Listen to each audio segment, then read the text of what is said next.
8 बज गई हैं और आपने अभी तक रात का खाना ही नहीं लगाया। अरे बेटा, अभी 8 ही तो बजे हैं, इतनी जल्दी रात को खाना कौन खाता है? अभी तो सब्जी भी ठीक से नहीं बनी है। अरे माँ, हमें रात का खाना समय से खाना चाहिए। अगर देर से खाएंगे तो खाना ठीक से पचता नहीं है, फिर शरीर में बीमारियां अलग ही पैदा होती हैं। योगिता शुरू से ही हर काम समय से करने वाली थी। यहाँ तक कि रात का खाना भी योगिता को बिल्कुल समय से खाने की आदत होती थी। ऐसे ही समय गुजरता है और योगिता की शादी हो जाती है। योगिता शुरू से ही एक छोटा परिवार में पली बड़ी थी, लेकिन योगिता का ससुराल काफी ज्यादा बड़ा होता है। इतने बड़े ससुराल के लिए योगिता को अपनी पहली रसोई की रस्म में ढेर सारा खाना बनाना पड़ता है। मलाई चाप, शाही पनीर, नान, चावल, बिरयानी, रायता, खीर, पूरी, पालक पनीर और ये कटलेट सब कुछ बनकर तैयार हो गया है। अब बस मेरे ससुराल वालों को मेरे हाथ का खाना पसंद आ जाए। योगिता ने बनाया हुआ ढेर सारा खाना ले जाकर डाइनिंग टेबल पर सर्व कर दिया। योगिता के हाथ का खाना योगिता के ससुराल वालों को काफी ज्यादा पसंद आता है।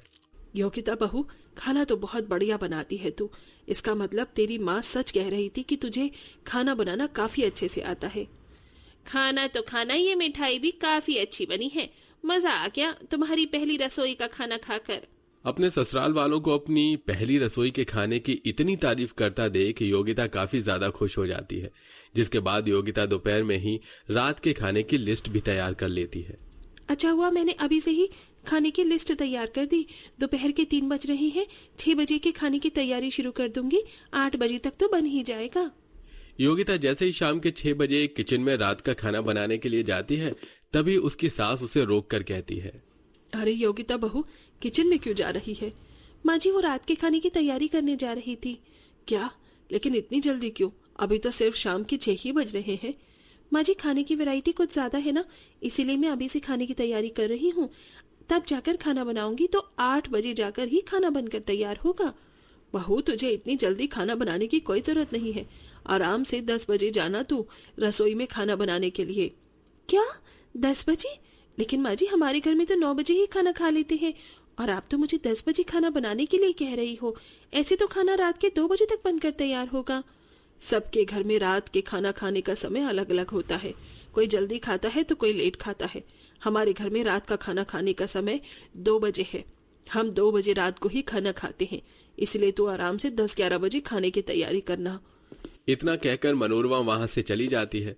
अपने सास के मुंह से रात के 2 बजे वाली खाने की बात को सुनकर योगिता काफी ज्यादा हैरान होती है। भला रात के 2 बजे खाना कौन खाता है?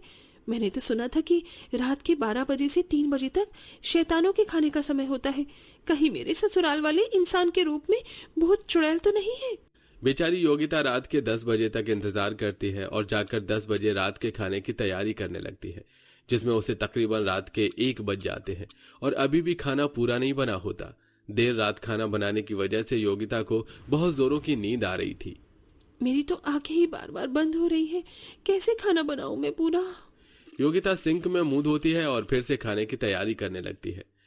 तकरीबन 2 बजे तक योगिता का रात का सारा खाना बनकर तैयार हो जाता है और वो ले जाकर डाइनिंग टेबल पर सर्व करती है। अरे वाह भाभी, आज आपका ससुराल में पहला दिन है, लेकिन फिर भी आपने रात के 2 बजे तक हमारा डिनर तैयार कर दिया। सभी लोगों के खाना खाने तक और उनके बर्तन धोने तक रात के 3 बज जाते हैं और बेचारी योगिता थकी हारी हालत में अपने कमरे में पहुंचती है। अगर ये लोग रात के 2 बजे खाना खाते हैं तो उठते भी तो 10-11 बजे ही होंगे। कम से कम मेरी नींद तो पूरी हो जाएगी। योगिता कमरे की लाइट्स ऑफ करके सो जाती है, लेकिन जैसे ही सुबह के 6 बजते हैं तो योगिता का पति अनुराग गहरी नींद में सो रही योगिता को उठाने लगता है। योगिता उठो, योगिता घड़ी में सुबह के 6 बज गए हैं। हाँ, लेकिन आप मुझे इतनी जल्दी क्यों उठा रहे हैं? मुझे सोने दीजिए, मुझे नींद आ रही है। अरे अगर तुम सो गई तो सबके लिए नाश्ता कौन बनाएगा? क्या नाश्ता? लेकिन अभी 4 घंटे पहले ही तो सबने रात का खाना खाया है और आप अभी नाश्ते की बात कर रहे हैं। हम लोग भले ही रात के 2 बजे डिनर करते हैं, लेकिन नाश्ता हमें सुबह 8 बजे तक चाहिए होता है। अब जल्दी से उठो और नाश्ते की तैयारी करो। रात के 2 बजे डिनर करने के बावजूद भी योगिता के ससुराल वाले सुबह 8 बजे तक नाश्ता कर लेते थे, जिसके चलते बेचारी योगिता आधी अधूरी नींद में उठकर सबके लिए नाश्ते की तैयारी करने लगती है। अरे ये क्या भाभी, आपने तो बस नाश्ते में ब्रेड जैम और चाय ही बनाई है, बाकी का नाश्ता कहाँ है? अरे और चाय भी कुछ खास नहीं बनी है बहू। आप सबने 2 बजे खाना खाया और सुबह 8 बजे आप नाश्ता कर रहे हैं। मेरी तो ठीक से नींद भी पूरी नहीं हुई है। बहू, मैं जानती हूँ ये सब तेरे लिए नया नया है, लेकिन धीरे धीरे तुझे इन सब की आदत पड़ जाएगी।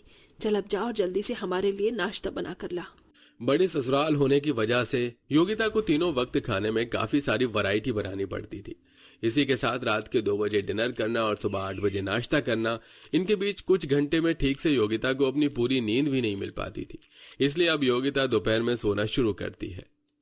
रात में ना सही कम से कम दोपहर में तो सो लेती हूँ, वरना अगर मेरी नींद पूरी नहीं होगी तो मेरी तबीयत खराब हो जाएगी।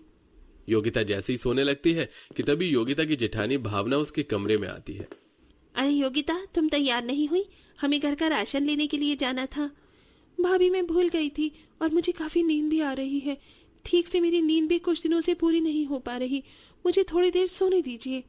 शुरुआत में ये सब होता है, लेकिन धीरे धीरे तुम्हें आदत लग जाएगी। जब घर में बहू बनकर आई थी मैं, तब मेरे साथ भी यही होता था। तुम फिक्र मत करो, जल्दी से तैयार हो जाओ। राशन लाने में हमें समय लग जाएगा। योगिता मजबूरन उठती है और तैयार होकर अपनी जेठानी के साथ राशन लेने के लिए चली जाती है। आए दिन जब भी योगिता दोपहर में सोने की कोशिश करती तो कोई ना कोई उसे काम थमा देता, जिसके चलते बेचारी योगिता के आंखों के नीचे डार्क सर्कल्स होने लगे थे। वहीं ठीक से नींद न पूरी होने की वजह से योगिता आजकल खाना भी ठीक से नहीं खा पा रही थी। अरे भाभी, कैसी दाल बनाई है आपने? बिल्कुल भी नमक नहीं है। अब सब्जी में भी कुछ ज्यादा खास स्वाद नहीं है। थोड़ा ध्यान से बनाया करो खाना। मेरा बस चले तो इनके रात के खाने में जहर मिला के दे दूं, लेकिन पता चला मरने के बाद भी इन सब की आत्मा मुझे रात में 2 बजे अपने लिए खाना बनवाएगी। हर रोज रात के 2 बजे खाना खाना और फिर सुबह जल्दी उठकर नाश्ता करना, इन सब के चलते अब धीरे धीरे योगिता को ससुराल में सभी को कोई ना कोई परेशानी होती है। किसी को कब्ज की दिक्कत होती है तो किसी का वजन बढ़ने लगता है। माता जी, सुबह से पाद रही हो। आपके पाद की बदबू सूंघ सूंघ कर मेरे नाक के बाल जल गए हैं। क्या करूं बहू, कुछ दिनों से बड़ी गैस बन रही है पेट में। ये गैस आपने रात के 2 बजे खाना खाने की वजह से बनती है। और खाओ रात में 2 बजे खाना। योगिता घर में सभी को हमेशा रात के 2 बजे डिनर करने से रोका करती थी, लेकिन कोई भी योगिता की बात नहीं सुनता, जिसके चलते अब योगिता काफी परेशान हो जाती है। ऐसे ही समय गुजरता है और एक दिन योगिता अपनी एक बहुत पुरानी दोस्त वर्षा से मिलती है, जो आज एक डॉक्टर बन चुकी थी। योगिता वर्षा को अपने घर लेकर आती है और सबसे मिलवाती है। माँ जी, पिताजी, भाभी, आप सब लोग इनसे मिलिए। ये मेरी फ्रेंड वर्षा एक डॉक्टर है। इन लोगों ने मिलकर कुछ टाइम पहले ही फैमिली के लिए एक फ्री मेडिकल चेकअप का कैंप खोला है। इसलिए वर्षा चाहती है कि आप सब उससे अपना मेडिकल चेकअप करवाओ। क्यों नहीं बहू? वर्षा योगिता के सभी ससुराल वालों का मेडिकल चेकअप करती है। वर्षा, तुम इतनी चुप क्यों हो? सबकी रिपोर्ट में क्या है? आप सबकी रिपोर्ट में कोई ना कोई प्रॉब्लम है। आप सभी की बॉडी इंटरनल बहुत ज़्यादा खराब हो चुकी है। आप सभी को कोई ना कोई हेल्थ इशू है। अगर आप सब लोगों ने अपनी हेल्थ पर ध्यान नहीं दिया तो कल को जाकर ये कोई बड़ी बीमारी का रूप भी ले सकती है। वैसे आप सब खाना कितने बजे खाते हैं? रात के 2 बजे डॉक्टर जी। क्या रात के 2 बजे?